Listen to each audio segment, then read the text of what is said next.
Welcome to Backstories, the podcast where we dig deep into the untold tales behind the people, places, and moments that shape our world. Every month, we'll uncover the hidden narratives that inspire, surprise, and challenge us. So, grab your headphones and get ready to journey into the past, one backstory at a time. I'm going to give everybody a break because we have a lot of first-time storytellers tonight, so I will tell a story just to give you an extra minute to deep breathe and relax. Sip a couple more of those beverages, okay?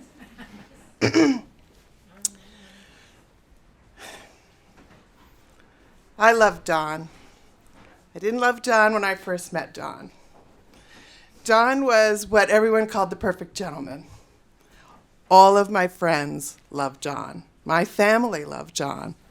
But I wasn't so attached to Don. Think of that guy you might have known that all your friends loved and they thought you should get married and you were like, oh, I'm just not there. That was Don. But as time grew on and we spent more time together, he was calm and he was serious, very serious about work. But he knew how to have fun when it was appropriate. When he left, I remember one of my friends saying to me, we took Don for granted. And that was exactly how I would sum that relationship up. But then came Ziggy, the Zig Man, Ziggy Stardust. And he was every bit of that name Ziggy. He was fun and lots of energy, and we had a blast, and we went everywhere together, and he was sometimes appropriate and sometimes not. He was a little bit of Joey, who was the one before Don, real energetic, athletic, smart, but he had a little bit of Don in him too. He could be calm and chill and relaxed. He had a very hard time relaxing at yoga, always on that high-speed energy. But then one day I was laying on my mat, and I looked over and felt a touch on my shoulder, and I knew I was in love with Ziggy. But then Ziggy had to leave too.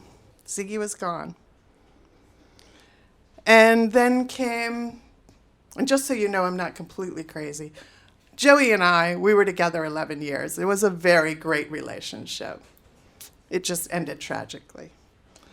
So this week, I said goodbye to another one. This one, I will miss completely. All my friends loved this one. My mother said this one was her favorite. That made it extra hard. He was quiet when it was appropriate. He could go to Guinness. He could go to a museum. He would go to the pub with me every Friday night, and occasionally got upset if someone was sitting in our regular seats. He would try and nudge them out until I encouraged that maybe we should just sit on the other side of the bar. It'll be okay. He was great at festivals. I'm going to miss his quiet snore at night, kind of purred when he laid on that yoga mat. It's all going to be very hard to get over until the next one comes. When he left this week, my heart was not quite as broken as it was before. Maybe I'm getting used to the leaving. I knew 2 weeks ago he was going to New York. Maybe I had that time to settle in. But what I did tonight was I brought pictures. In case you ever run into these guys, you might recognize them. So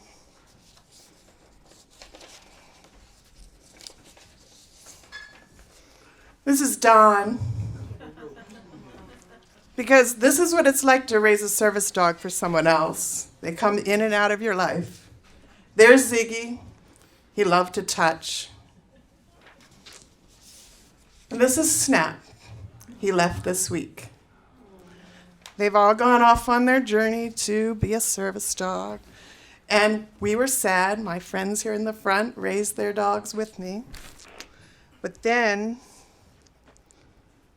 Today, I got this picture, and this is the guy that's coming to replace him. So next Friday night, I have a new date to go to the pub.